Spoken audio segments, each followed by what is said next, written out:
Hi and welcome to Thete Gaming and another Retribution Paladin video for Dragonflight, where Blizzard have changed things.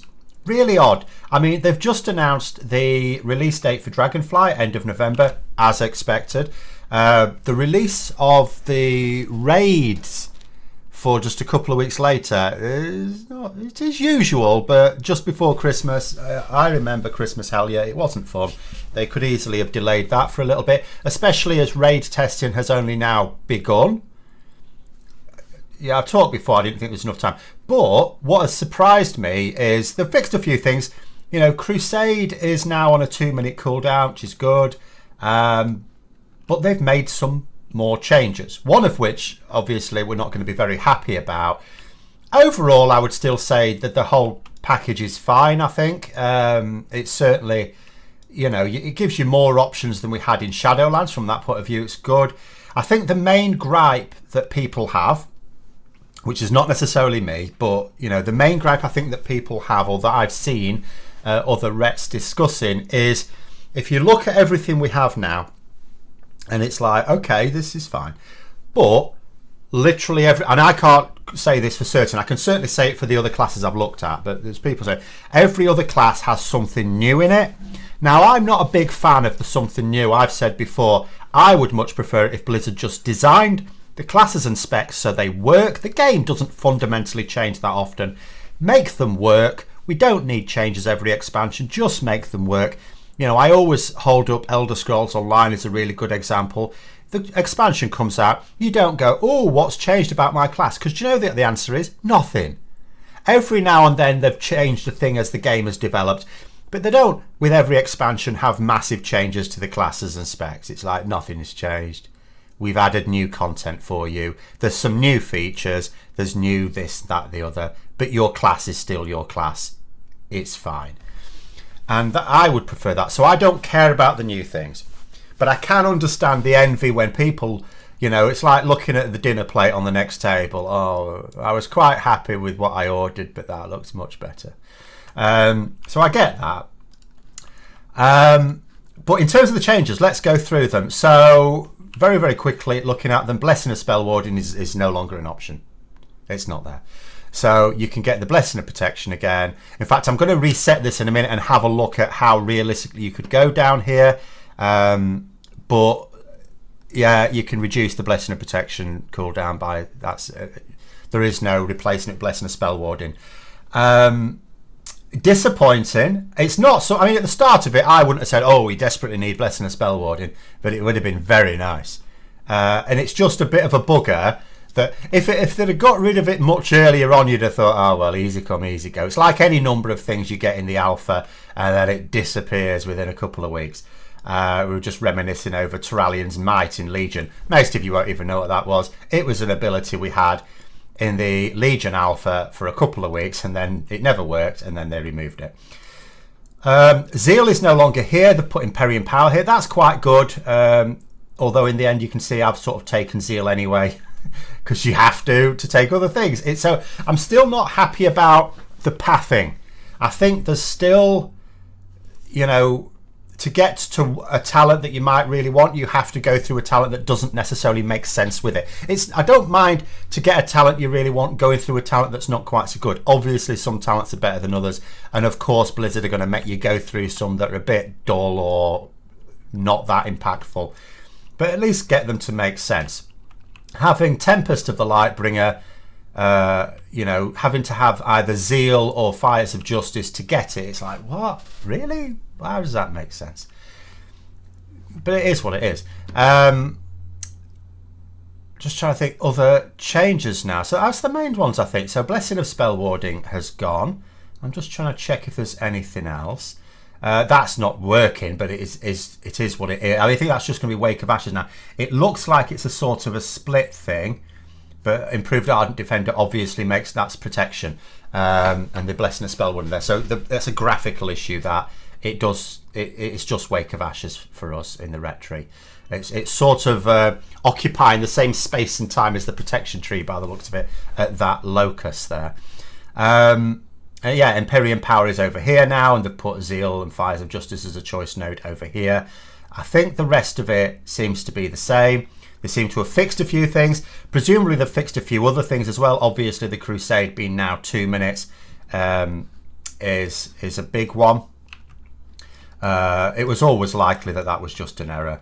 It was, but it's nice that that's fixed. It may imply that there's a lot of other things fixed that I won't really be able to tell by looking at tooltips, because it's like the tooltips, you wouldn't know there was anything wrong with it. I'm just trying to see what else we've got here. So Retribution Aura is still what it is. So it's still a selfish aura. You gain things when people die or take damage. The taking damage is more credible. But just to show how you'd have to go down here now. So if I reset these talents. So if someone wanted to be really efficient, and that's why I don't think you can be all that efficient in the class tree, I would always take Lay on Hands. That's a bit of a no-brainer. You're going to take that. You've got no choice with that. So if we just go through the you don't have any choice first. Greater Judgment you would want, but again, you've got no choice if you want to get down here. At that point, you've still got 3 more talents to spend, so that's fine. Blessing of Freedom, I quite like anyway. Blinding Light, then you've got a choice here for your final one. Do you want a second charge on Divine Steed? Do you want Cleanse Toxins? Now, I'll tell you where I've got a bit of an issue here.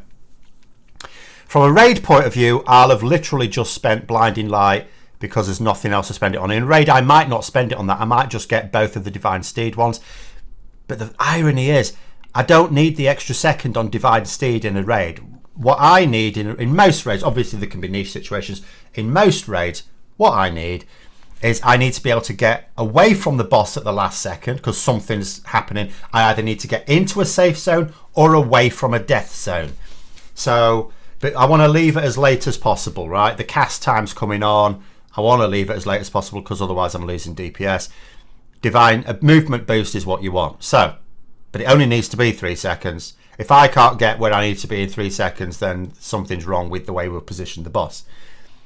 So the extra charge is useful because it allows you to get out, and then when you want to get back in, it allows you to get back in really quickly as well and save yourself a couple of seconds on the DPS. That's an extra couple of abilities, right? I don't see what the extra second is for, except maybe in dungeons to help you keep up.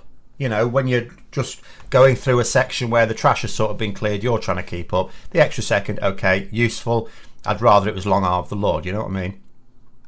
But then in a dungeon, Cleanse is also possibly useful. Again, depends on if there's poisons and diseases in that dungeon, Cleanse is useful. It could well be that your healer doesn't have them, and even if they do have some sort of cleanse, there's a cooldown on it, it's still useful to have someone else with it. So it's like for Mythic Plus dungeons, there's a lot of pressure on these things up here. In raids, it's like you don't really care. You don't really care. So we'll go for that one as being universally useful, raids and dungeons. You know, the crit chance is still possibly useful. That is definitely useful. Rebuke, we're going to want something to get down here, and Rebuke is useful in dungeons and raids a lot of the time. Obviously, Seal of Reprisal is useful. Now, at this point, again, none of these are really necessary. Blessing of Protection has niche use. Blessing of Sacrifice in a raid can be useful, particularly with this, which again, you're using it as a deep, it's Shield of Vengeance all over again. So you tick that, and then you get Recompense, because then it's a DPS boost, you know. Just a reminder what this does. You use Blessing of Sacrifice on someone. When it ends, 50% of the total damage it diverted is added to your next Judgment as bonus damage, or your next Word of Glory as bonus healing if you're a Holy Paladin, or so minded to use it for that purpose for whatever reason. And it's like, well, so you're going to keep sticking it on someone who's taking damage, probably the tank. Whether they need it or not, it's irrelevant. They're getting it just so that I can do a beefier Judgment. And 2 minute cooldown, I don't think that's changed here. That changes the cooldown. Yeah, that changes the cooldown. But the DPS, so every 2 minutes you're going to do that thing. It's rubbish, isn't it? It's rubbish playstyle. Yeah, we'll have a cooldown on Divine Shield, Shield of Vengeance and Lay on Hands. Mostly for the Divine Shield and Lay on Hands. Not that. We don't want that. I mean, there's a DPS boost here. Let's do the one that has a secret consecration flare up, because I've got plans over there. we still need to spend 2 more. Again, like for raiding purposes, and even for mythic dungeon purposes, like what, really? You know, it's like take your pick. If there are, again, because you don't have to be stuck with these, you can have different profiles.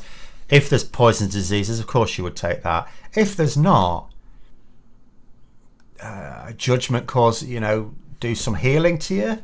Yeah, okay, why not? If there's nothing that you would ever use Blessing and Protection for in a particular fight or in a particular dungeon, why? I suppose in a dungeon something can always go wrong. Someone gets aggro, you can stick that on the healer, so we'll put that down, why not? You know, on the 5-minute cooldown, just to be able to get down here. But what I mean is we're not missing out on any real boosts here to get there. Then if we look down here, Consecration's damage increase, again, depends on how much you're going to use that. Speed and avoid, I'm not really minded for that. But you have to take one of these two if you want to get down here. I want to get down here. I quite like this. But I'm going to go down here as well. I mean, these are the 2 standout end abilities, you know, of Dusk and Dawn and, you know, Zealot's Paragon, as it's called it here. But which one to do? Which one to do? Speed and avoidance, or I mean, that's the damage one, so I'm going to tick that at the moment. I'm going to do that. I'm going to do that, and then I'm going to say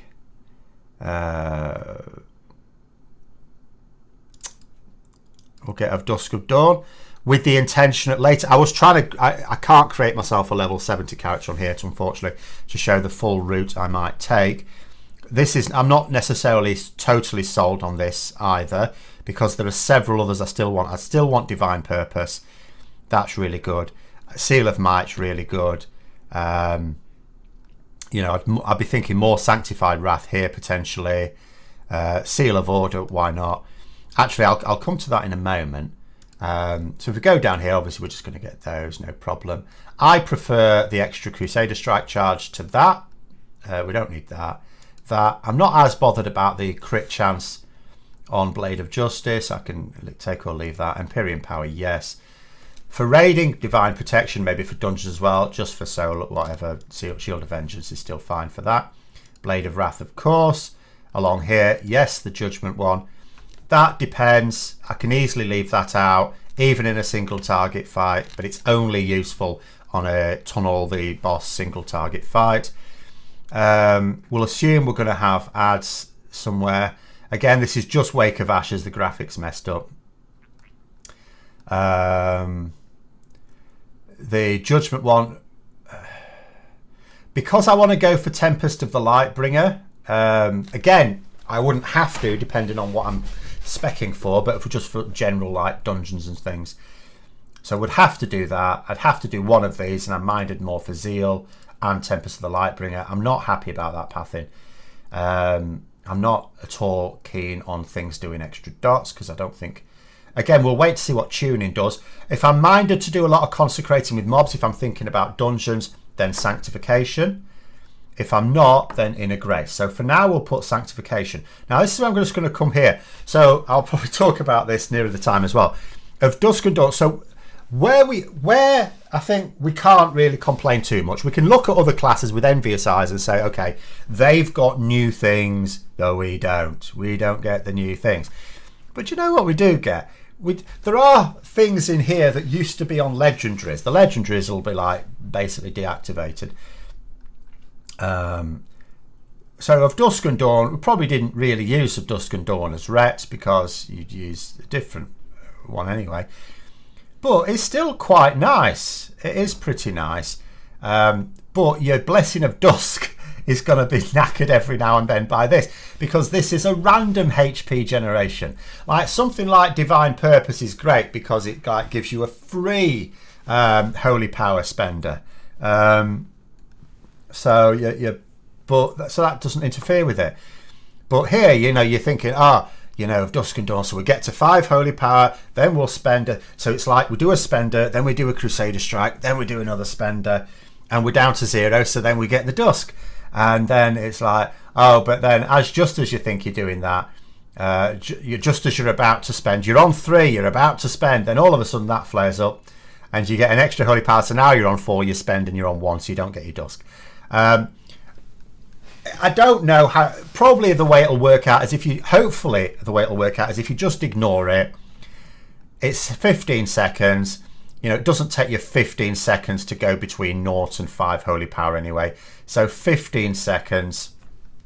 Hopefully, it will just naturally happen. But I do have a little worry about this sanctification because it gives you random holy power for your consecration ticking damage, and it gives you an increased chance up to 4 targets, it says. So this could be highly unreliable. The one to go for if you've got lots of mobs, like if dungeon trash is your main focus, but it could be highly unreliable. Whereas at least the Inner Grace, it's every 12 seconds you can have a week or a track in it, can't you?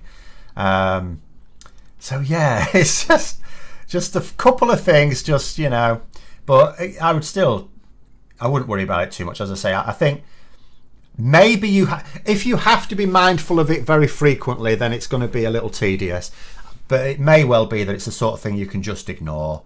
We'll get that resetting. We'll get Crusade. I'm not keen on the Wake thing there. I don't care about that. Healing Hands, yes. I would for soloing. I'm still very happy to take Justicar's Vengeance. I could maybe even see it in dungeons, but for now, let's just say we'll not.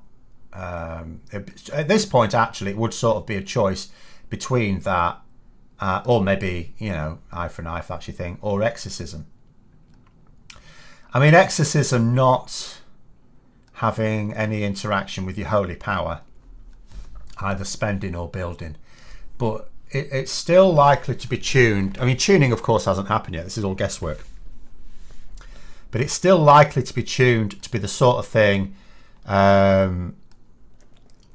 don't know whether either the sort of thing you'll want to use on cooldown because it's just that good, or the sort of thing that's not essential but you can use it in your rare moments of downtime. Maybe that means that it loses power as the expansion goes on. Or maybe they do something that... they can't directly tie it into tier set bonuses because otherwise you're forced to take it. But maybe it has some interplay with them in some way. Who knows? I don't know. Ashes to Ashes, of course. Now, this... I'm... you know, all about the Vanguard's momentum, I have to say. I don't know what's going to be tuned to be best. I'm not really about the execution sentence. It does have, like, I haven't even looked at it for a little while, a single target and an AoE version, which is interesting. It is interesting, but I'm not sure I'm really about it myself. So if I was looking at the moment, I would do that. Vanguard's momentum or that. I mean, obviously, as I get to level 70, I can have both. Which would I want if I was actually leveling? That one. Imperium Legacy. I really like it, actually. Judgment empowers your final verdict to automatically activate Divine Storm. Obviously, it'd be Templars of it if I didn't have final verdict. With 25% increased effectiveness. Yeah, that's always a good one. And then, you know, I'd be sort of working towards those. And I don't think I'd have that much. We'll have to see about the rest of them. But that's where it is at the moment. Hopefully it sort of works. Hopefully what we'll find is the people who've got the time to really test it and make sure that the abilities are doing what the tooltip says, will find actually they seem to be fixing things now. And maybe if they're fixing things for other classes, maybe it's not looking too bad. But that's... I'm hesitant to say that's where it is now, because a couple of weeks ago I said, well, it seems to be set now because, you know, we're not really seeing changes. They've announced the changes we're going to make. And then all of a sudden, out the blue, Blessing of Spellwarding gone, which I'm not happy about, but I do sort of also not... I'm not outraged at it because I didn't expect to get something like that. If you'd have asked me, you know, before they released any of this stuff, what does Ret need? I wouldn't have really said Blessing of Spellwarding, even if I wrote a wish list of 20 things. I don't think I would have said that. It's just that we do get Divine Protection. So for defensive purposes, we've got Divine Protection back. We've got Divine Shield. We can reduce the cooldown of Divine Shield. Maybe what I'd have had here just so that it wasn't just a boring, oh, reduce the cooldown by 60 seconds rubbish. Maybe what I've had is go back, if we're not getting Blessing of Spellwarding, back to the idea of Divine Shield being talented as a cheat death. So it procs where you would otherwise die. Maybe that would, if I was to sort of say, because I'm quite happy with the overall balance of this. The big thing is always, first, you know, there's three things really, aren't there? How does it play? I think it plays fine. I think Retribution Paladin has played fine ever since MOP. You know, I think it makes sense in a way that some specs don't. Secondly, does it have the basic tools you need? At a basic level, yes. We do have a movement speed boost. We've got a couple of charges of it. That's for the purposes I would be thinking of, mostly okay. Long Arm of the Law would be nice to have as an option, a proper one, not the one they put in earlier on. Like a 40% boost for one, if 40% boost for 1 second, that'd be fine. We've got Divine Protection access again. I don't care that it's sharing with Shield of Vengeance, because Shield of Vengeance is frankly degenerate play. And if we want degenerate play, do you know what? They've given us recompense now anyway. Good joke. In fact, you can actually talent for both. You can have two types of shit play. Let's be honest. I mean, look at the Retribution Paladin. Really, if we look at it, it's like 2 talents that mean we get a DPS boost if we stand in crap. Or, well, no, in one case if we stand in crap, and in the second case we're benefiting from someone else taking damage. Our Retribution Aura benefits when someone stands in fire and someone else stands in it for too long. You know, all of it I consider degenerate. So if I'm going to say in terms of like the overall feel of the Retribution Paladin, it feels like the rotation's fine. It's all very straightforward. There are plenty of classes where they're having to pay far too much attention to procs for my liking, or there's far too much micromanagement. This is nice and straightforward. But assuming that this random HP generation doesn't monkey about too much with the Dusk, but those degenerate elements of it are really annoying. But then the final thing that's always really important is, can it compete? There's going to be 13 classes in a few weeks' time because the Evoker is available with the pre-patch as expected, but it's been confirmed. So I need to clear the decks and get done on all my other characters so that I can roll that, even though it won't be one of the ones I level up in Dragonflight itself early on. But obviously, because I'm going to be playing casual, I'm absolutely going to be leveling all of my characters. Which is effectively 14, because I have to, even though the monk is my least favourite class, I have 2 of them. There is method to the madness. Yeah, is it going to compete? There's going to be 13 DPS classes, and some of it, really it's more. I always argue it's more because I think there's a fundamental difference between a melee and a ranged DPS class. So druids, as far as I'm concerned, and shamans and hunters get 2 effectively DPS classes out of it. So it's really like 16. There's going to be 16 DPS classes. Ouchiness. Is it going to allow us to compete against that? Let's be honest. It wouldn't. I don't think we're worse off than in the last couple of expansions. So if you were enjoying your raiding or your Mythic Plus dungeons as a Ret Paladin for the last few years, I don't see anything. Admittedly, I've not seen everything that the other classes get, only a few of them. But I don't see anything that's going to say we're going to be in a worse position. It's just not a better one. But there is now more competition. So it is what it is. It'll be fine. Is fine good enough for you? No, that depends on your own experience. But there it is. This should be it. This should now be it. Are they going to monkey with anything else? I don't know now. They might monkey with something the day before the pre-patch goes live, which now with everything else means that it will definitely be the end of October. You're looking at like 4 weeks' time. We'll just have to see. But those are my thoughts anyway. Let me know yours in the comments below. Hope you found the video interesting. And until next time.